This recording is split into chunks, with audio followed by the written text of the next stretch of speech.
Minta doanya aja buat almarhum Eki, almarhum Vina, dan minta doanya buat semuanya biar kasus ini cepat selesai dan dibukakan keadilan buat kita semua. Cukup.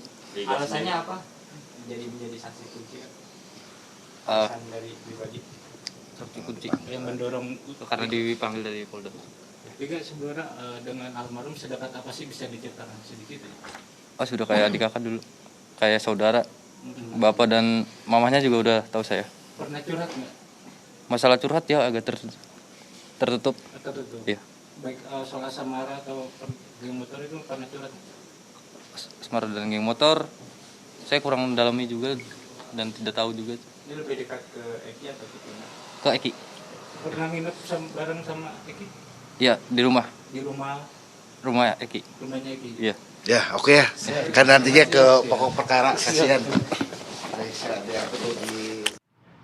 Ya, untuk mengurai benang kusut kasus kematian Vina dan juga Eki di tahun 2016 sudah cukup lama, sampai dengan saat ini 8 tahun. Sudah banyak sekali juga saksi yang bermunculan, tapi saksi ini nampaknya pernyataannya berbeda-beda begitu ya. Bagaimana akhirnya kasus ini dapat terungkap? Kita akan membahas mengenai hal ini dengan narasumber yang sudah hadir di studio. Sudah ada yang pertama Bang Edi Hasibuan, Direktur Eksekutif Lemkapi. Selamat pagi Bang Edi. Selamat pagi. Bang Edi.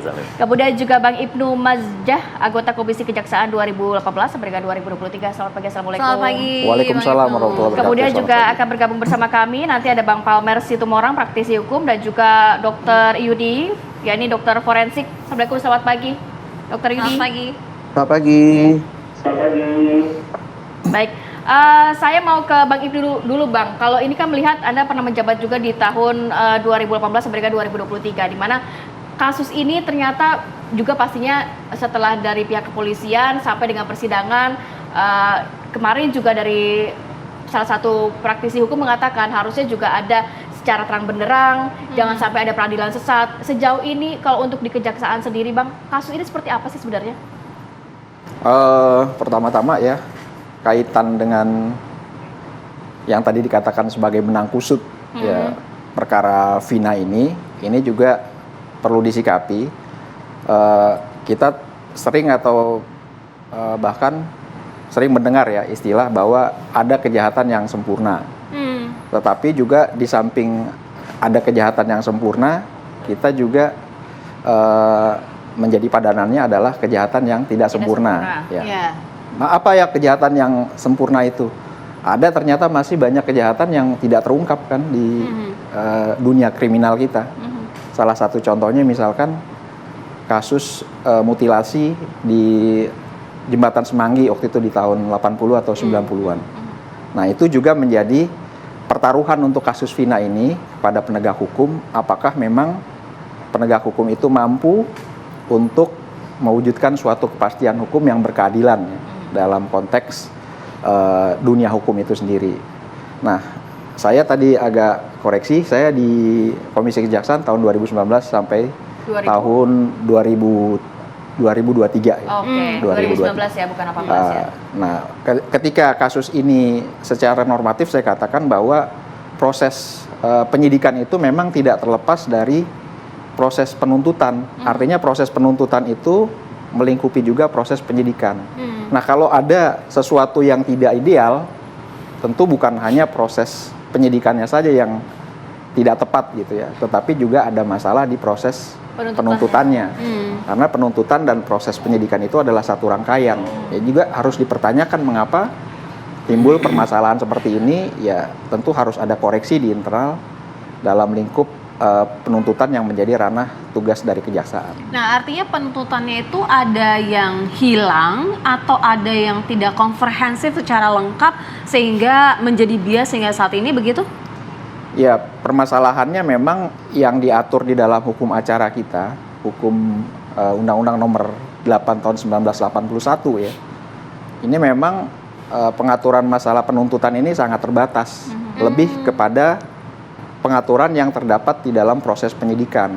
Nah, oleh karena itu memang di dalam Undang-Undang 11 tahun 2021 itu lebih banyak memberikan ruang kepada kejaksaan untuk bisa mengelaborasi lebih jauh terkait dengan hal-hal yang dilakukan pada ranah penyidikan. Jadi permasalahannya kan ini terjadi tahun 2016 ya. Ya, sudah cukup lama ya. Betul. Kalau dari Lengkapi sendiri seperti apa Bang? Kalau melihat kan sebenarnya kasus Vina ini ditangani di tahun 2016, kemudian belum tuntas ya, dalam arti sampai dengan saat ini masih dicari lagi sebenarnya apa sih penyebab pasti dari kematian Vina dan juga Eki ini. Nah, melihat rangkaian dari proses di tahun 2016 sampai dengan 2024 ini, kemudian banyak saksi-saksi yang muncul, saksi ada yang muncul memang di tahun 2016, ada saksi yang baru muncul di tahun ini begitu ya. Dan kemudian banyak mempertanyakan, kok nggak ada CCTV, kok nggak dicek spermanya dan lain sebagainya. Ini dari Lengkapi menanggapinya seperti apa? Ya, saya kira memang ini merupakan bahan daripada untuk introspeksi ya.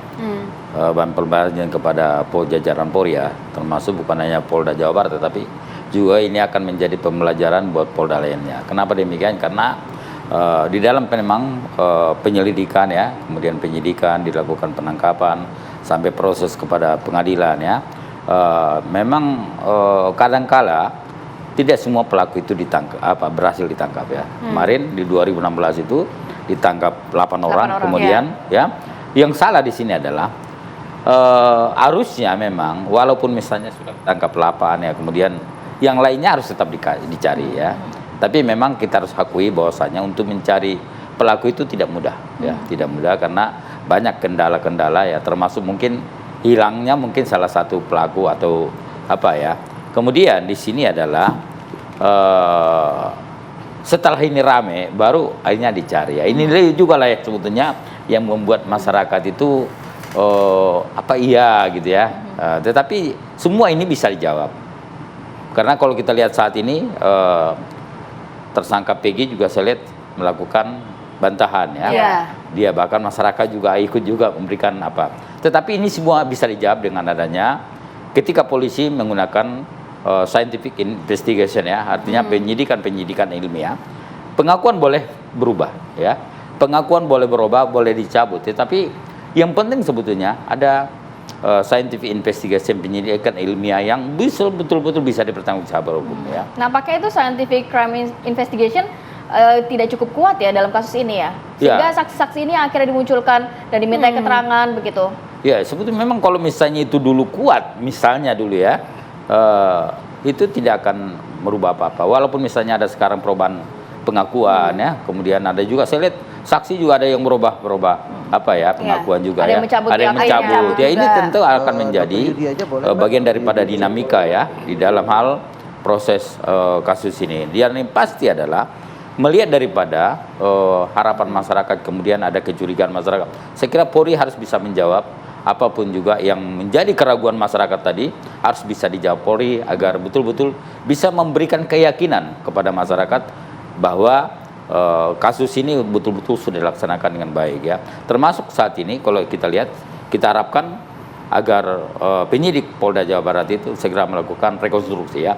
Karena ini sangat penting ya. Nanti akan dilihat, kita akan lihat sendiri bagaimana proses pelaksanaan rekonstruksi itu dilakukan. Apakah itu betul-betul diterima secara logis dan sebagainya, itu akan terlihat nanti. Kalau